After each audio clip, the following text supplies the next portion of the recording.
popular podcast is bringing new attention to a mysterious disappearance. It's been nearly 25 years since college freshman Kristen Smart was last seen. She disappeared after a fraternity party at California Polytechnic State University, where she went to school.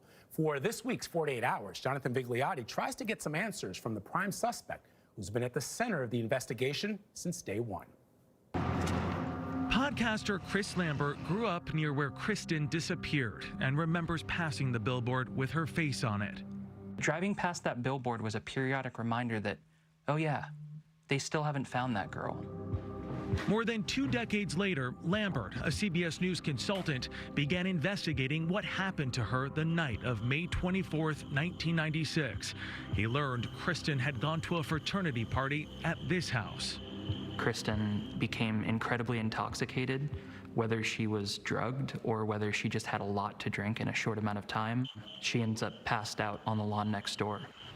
She needed help getting back to campus. A student named Paul Flores volunteered to take her back to her dorm. So if you believe Paul's story, he goes into his dorm room here, and he leaves her to walk up this walkway. Her dorm entrance is right over here. I don't think that she went back to her dorm at all. In fact, Kristen was never seen again, and Flores would become the focus of intense scrutiny by law enforcement, the Smart family, and their lawyer, James Murphy. Every piece of evidence points directly at Paul Flores. But Flores has never been charged with anything. Kristen's frustrated family blames that on numerous missteps by campus police and the sheriff's office. Cal Poly's police didn't begin investigating until Kristen had been gone for 4 days. And by the time they inspected Flores' dorm room, it was empty and had been thoroughly cleaned. There was a lot of evidence that could have been gathered that wasn't. Why? I wish I knew why.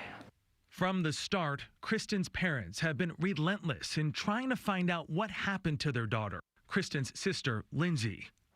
What toll over time did this have on your parents? I think they're like carrying boulders on their back. Then, in 2011, new Sheriff Ian Parkinson promised the Smarts that solving Kristen's case would be a priority. It has been a slow process, but earlier this year, sheriff's deputies and FBI agents searched Paul Flores' home. I thought somebody is taking this seriously, but how much time do you give them? They've had a suspect since pretty much day one. Good morning, I'm Jonathan Vigliotti with CBS News. Were you involved in the disappearance of Kristen Smart? Wow. Jonathan Vigliotti joins us now. So, Jonathan, what prompted Chris Lambert to create this podcast about Kristen Smart's disappearance? Yeah, good morning to you. Chris Lambert grew up in San Luis Obispo. That's where Kristen Smart disappeared back in 1996. He remembers seeing the news, reading about it, and then, of course, in the decades that followed, passing by that billboard with Kristen Smart's face on it. A few years ago, he decided to do a Google search to see what the latest was on the case, and to his surprise, there wasn't a lot of information. So he did what most of us would probably not do. He quit his job as an audio engineer and as a musician so he could continue this own search in a podcast. That podcast now has 1 million listeners, and it has really helped reinvigorate this case. We'll take you step by step through the latest in the investigation. Could there be a break on the way? I'll be looking forward to your reporting on 48 Hours, Jonathan. Thank you very much.